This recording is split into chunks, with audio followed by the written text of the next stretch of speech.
Okay, are we there? Then stop. Stop. That's how I'm ending the message. Stop. Pause. Selah. Time out. Have you got there?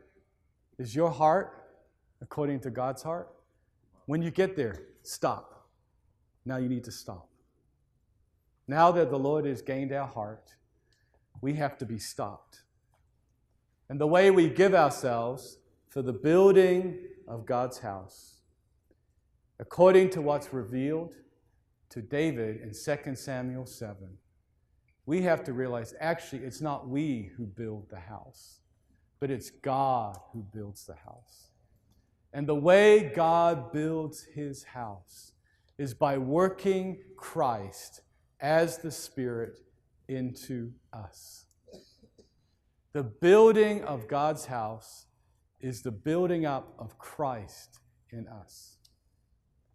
As we give ourselves for the building of God's house, within us, there should be this realization. When it comes to us being God's house, being God's building, there is a lack of Christ.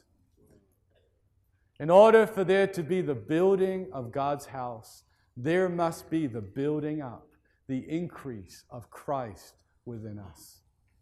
And dear brothers and sisters, when we were born of God, Christ came in to our spirit. Amen.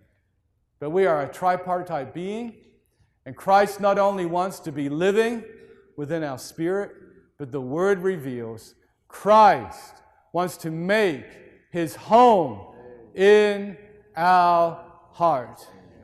We have to realize every day what is needed today is for Christ to make his home in our heart. Yes, Christ is in your spirit, but how much is he in your heart? How many rooms in your heart are still vacant, not occupied with Christ, not filled with Christ, not saturated with Christ? How much of our heart have we not let Christ in? This is why Paul in Ephesians 3, he saw the good pleasure. He saw God's heart's desire. He saw the church as God's house. And he responded in Ephesians 3 with a prayer. And I just want to give you a little phrase of that prayer, a little phrase to take this morning.